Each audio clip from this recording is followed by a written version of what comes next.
ये रहा हिस्ट्री में मध्यकालीन भारत में देखते हैं कि प्रीवियस ईयर क्वेश्चंस कौन कौन से आए हुए हैं। और ये रहा पीआरटी का क्वेश्चन शिफ्ट 1 में जो पूछा गया था, राजा जयपाल और मोहम्मद गजनी के बीच पेशावर का युद्ध किस वर्ष लड़ा गया।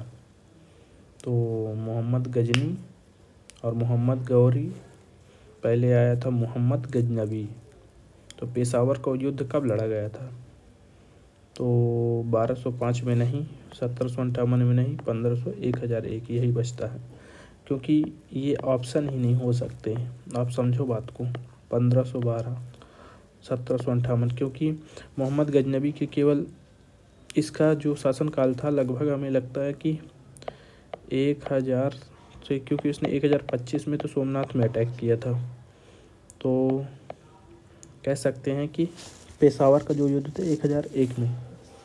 तो ठीक है, देखना चाहते हैं राजा जयपाल और मोहम्मद गजनबी के बीच पेशावर का युद्ध 1001 में लड़ा गया, जिसमें जयपाल की हार हुई और उसे पकड़ लिया गया। परिणाम स्वरूप हार के अपमान के कारण जयपाल ने आत्महत्या कर ली। ठीक है, कर लिया तो कर लिया, अब हम क्या कर सकते हैं।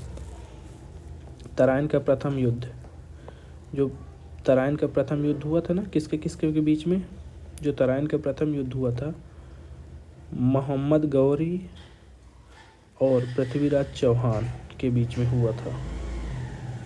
गौरी और निम्नलिखित में किसके बीच लड़ा गया था, राजा यशो विग्रह, हमने नाम ही नहीं सुना, राजा उदय सिंह का भी नाम नहीं सुना, देव वर्मन का भी नाम नहीं सुना, तो पृथ्वीराज चौहान का।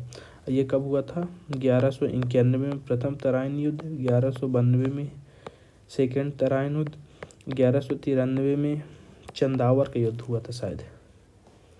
ठीक है, 87 के बाद हम लोग 88 में आएंगे। देखो इसमें दिया है कि मोहम्मद गौरी का असली नाम शहाबुद्दीन था।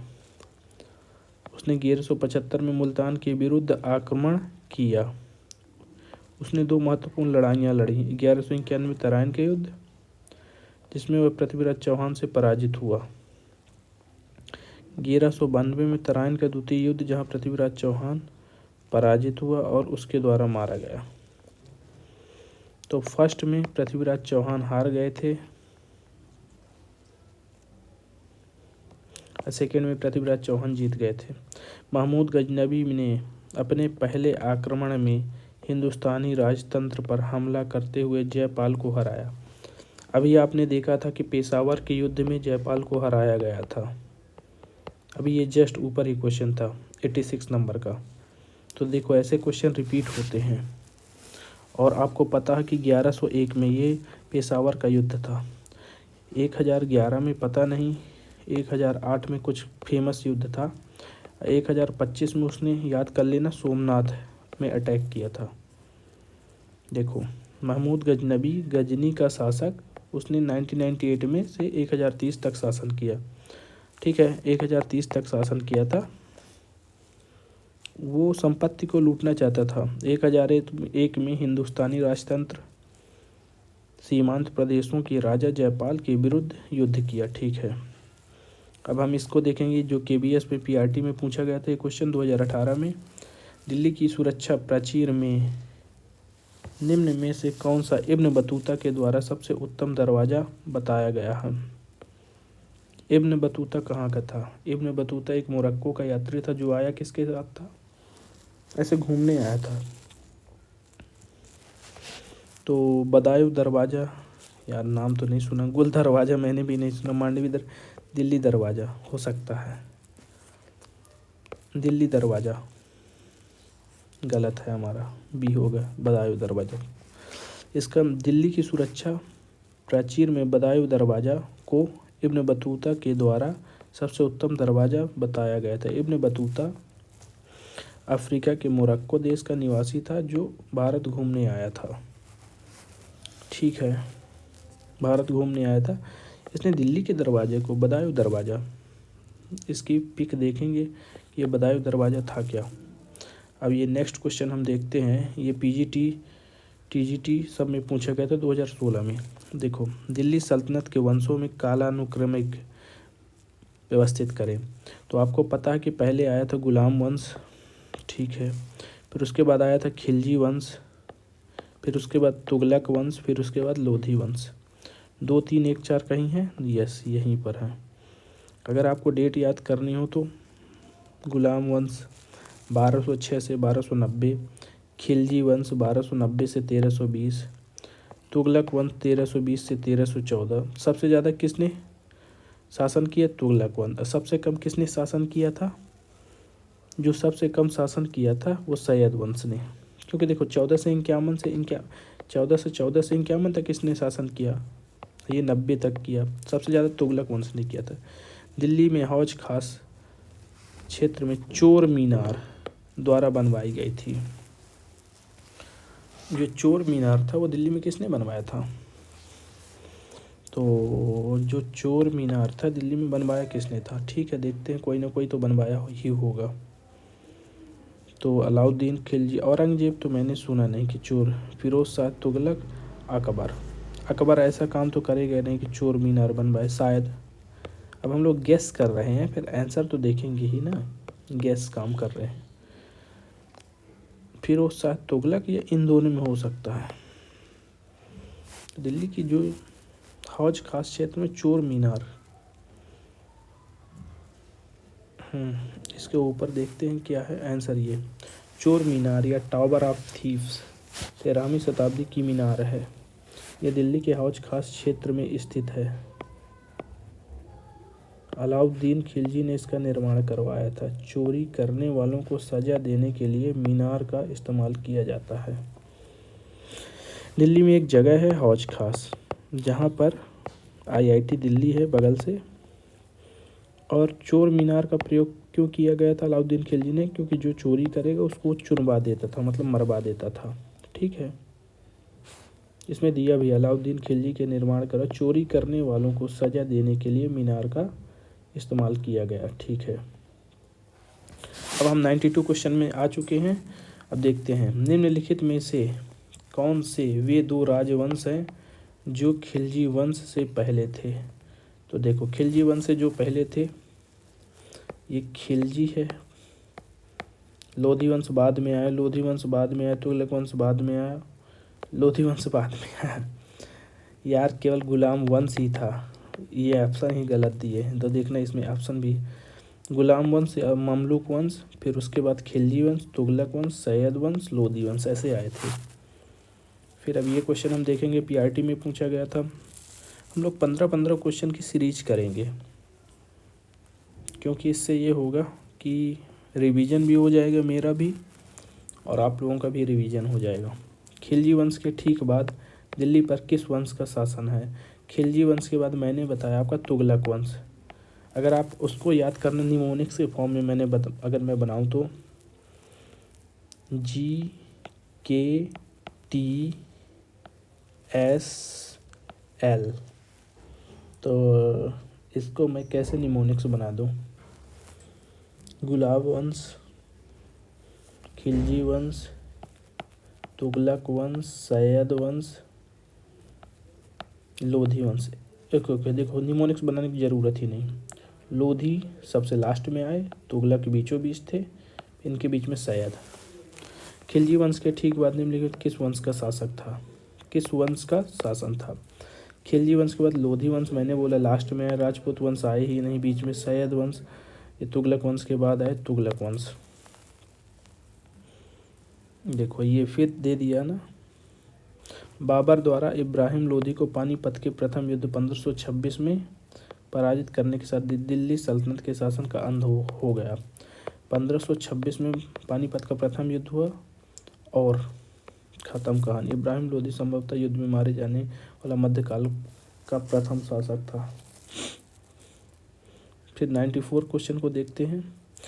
दिल्ली के उस सुल्तान का नाम बताइए जिसने अपनी ही राजधानी दिल्ली से देवगिरी, यार इसको पगला राजा कहा जाता है, पगला राजा। और इसके बारे में एक और स्टेटमेंट है कि आज प्रजा को मुक्ति मिल गई, ये था पगला राजा कुतुब MBT मोहम्मद बिन तुगलक था। अब 95 में देखते हैं। भारत आया रहला नामक पुस्तक की रचना की मोरक्को का यात्री इब्न बतूता। अभी इब्न बतूता के बारे में क्वेश्चन पूछा गया था ना, बदायूं दरवाज़ा। इब्न बतूता जो था वो इसी के काल, MBT के काल में आया था, मोहम्मद बिन तुगलक के काल में। उसने रहला नामक पुस्तक भी लिखी है।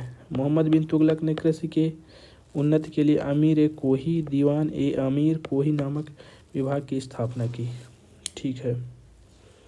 12वीं शताब्दी के अंतिम दशक के दौरान निर्मित कुब्बत उल इस्लाम मस्जिद और मीनार प्रथम सामूहिक मस्जिद थी।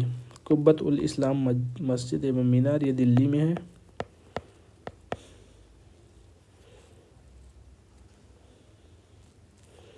प्रथम सामूहिक मस्जिद थी अफगानिस्तान के सुल्तान ने दिल्ली के सुल्तानों की।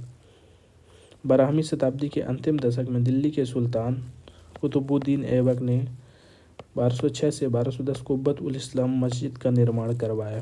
पृथ्वीराज चौहान की पराजय के पश्चात ऐबक ने इस मस्जिद का निर्माण करवाया। यह भारत में निर्मित पहली तुर्क मस्जिद थी। इस मस्जिद की सर्वोत्कृष्ट विशेषता उसका मकसूदरा उसके साथ किबला जीवन था। अलाउद्दीन के शाही दरबार को इस महान कवि ने नवाजा। इब्न बतूता आया था MBT के काल में। शाहनामा को फिरदौसी ने लिखा है ना। यस।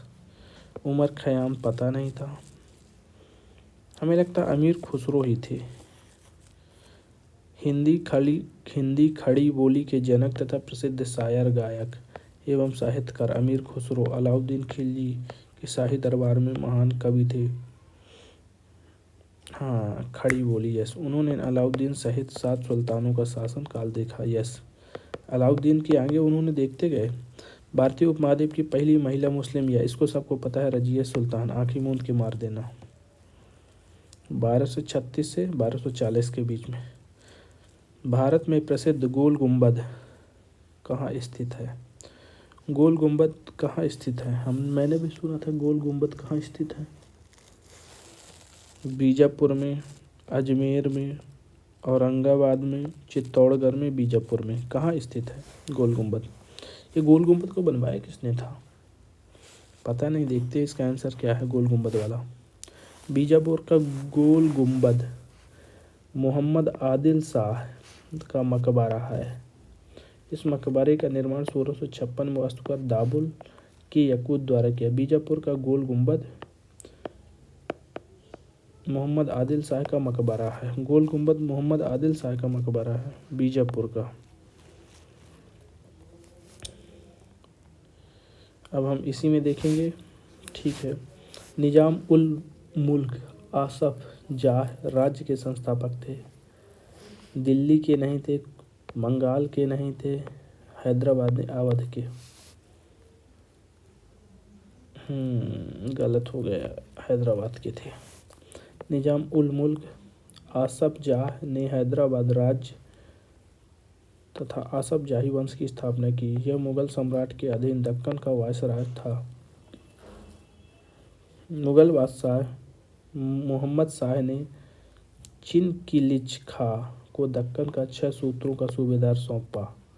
इसका मुख्यालय औरंगाबाद था। हैदराबाद।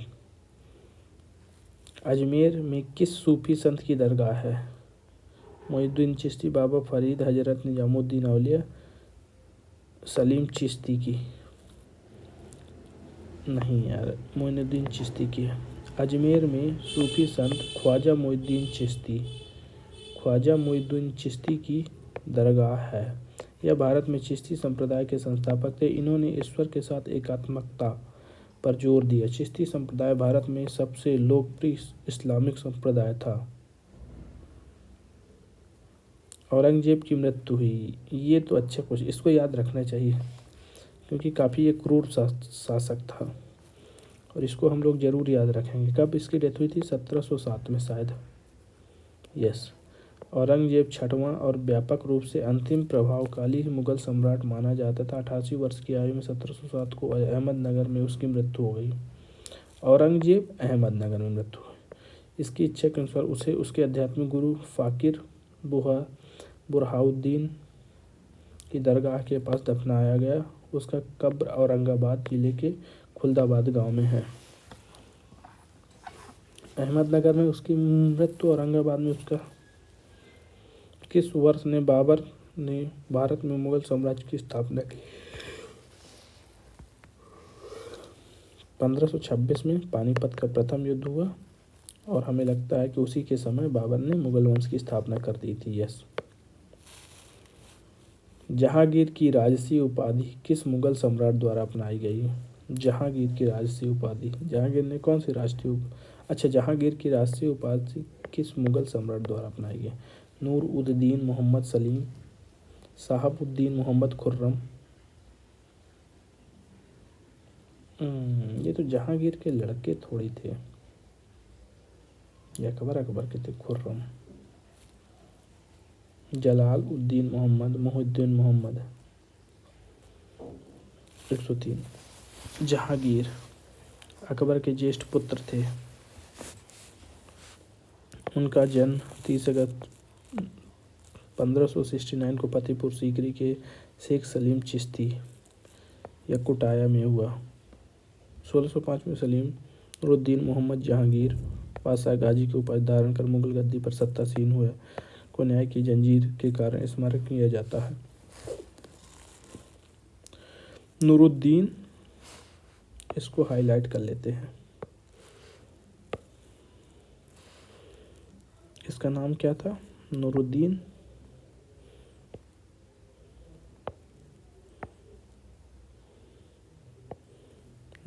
मोहम्मद, ये था। ये नूरुद्दीन मोहम्मद जहांगीर था 1605 में। ठीक है, ओके। राणा अमर सिंह फर्स्ट और जहांगीर के बीच शांति वर्ष हस्ताक्षरित की गई थी। 5 फरवरी 1615 को जहांगीर और अमर सिंह के बीच मुगल मेवाड़ संधि पर हस्ताक्षर किए गए। अमर सिंह का शासन काल 1597 से 1620 ईस्वी तक था। संधि का प्रस्ताव मेवाड़ की ओर से हरिदास झाला और शुभकर्ण ने प्रस्तुत किया। 1615 में पहले मुगल शासक कौन थे? हुमायूं नहीं, अकबर नहीं, शाहजनी, बाबर। जहीरुद्दीन मोहम्मद बाबर, इसका नाम क्या था? इसका भी नाम याद कर, जहीरुद्दीन मोहम्मद बाबर। खानवा का युद्ध 1527 में हुआ था। बैटल ऑफ पानीपत पहला युद्ध 21 अप्रैल 1526 को। खानवा का युद्ध 1527 को बाबर और राणा सांगा के मध्य। बाबर तो हमेशा विजयी ही रहे। मुगल साम्राज्य में उस सेनापति का क्या नाम था जिसने अपने शुरुआती दिनों में अकबर बैरम खां निम्नलिखित में से कौन सा कारक मुगल काल के दौरान कृषि के विस्तार के लिए जिम्मेदार नहीं था?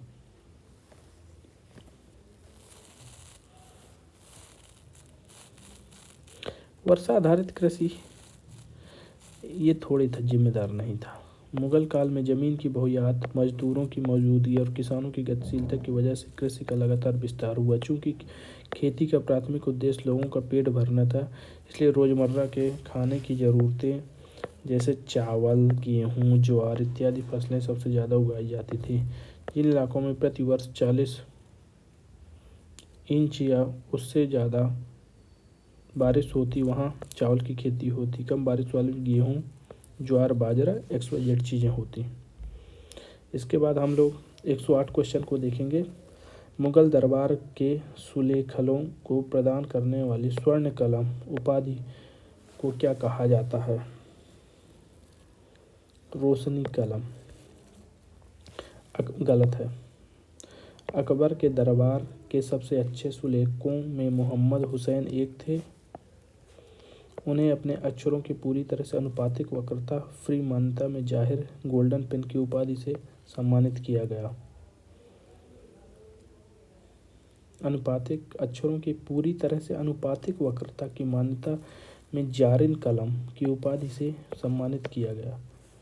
मुगल बादशाह जहांगीर द्वारा अब्द अल रहीम को अम्बरलिन कलम की उपाधि से सम्मानित किया गया? किस राजपूत वंश ने अकबर के आगे आत्मसमर्पण नहीं किया? केवल एक चित्तौड़गढ़ के राजा होंगे। किस राजपूत वंश ने अकबर के आगे आत्मसमर्पण नहीं किया? तो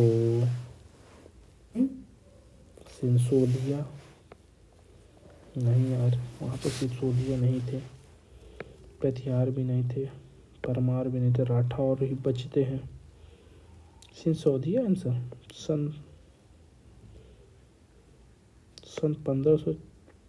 556 में जिस गुहेल वंश की स्थापना हुई वही गौतोल वंश बना। इसके बाद में यह सिंसोदिया राजवंश के नाम से जाना। मेवाड़ से संबंधित यह वंश अपनी समृद्धि, परंपरा, अद्भुत शौर्य और अनूठी कलात्मक अनुदानों के कारण संसार में प्रसिद्ध है। स्वाधीन एवं भारतीय संस्कृति की अभिरक्षा के लिए यह मात्र राजपूत वंश था जिसने उस समय के शक्तिशाली मुगल शासक अकबर के सामने आत्मसमर्पण नहीं किया। अब ये हमारा शायद लास्ट क्वेश्चन होगा। पानीपत की प्रथम लड़ाई किसके किसके बीच में हुई थी? अकबर और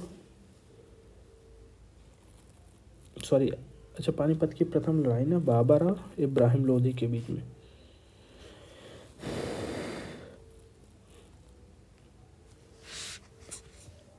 क्योंकि वो लोधी वंश लास्ट वंश था वहाँ का। मुगल काल में चित्रकारी किसके शासनकाल में सबसे शिखर पर थी? देखो मैं इसकी चीज़ बताता हूँ। शाहजहाँ के काल में सबसे ज़्यादा चित्रकारी थी।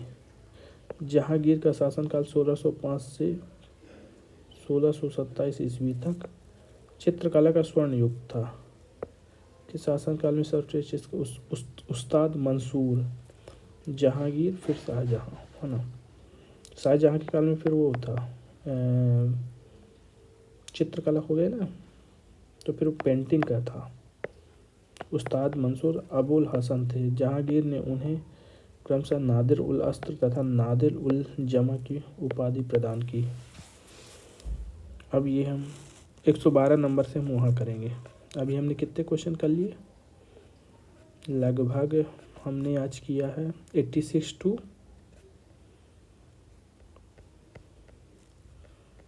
यहाँ तक कर लिया। अब चलो इसको हम लोग सेव कर देंगे।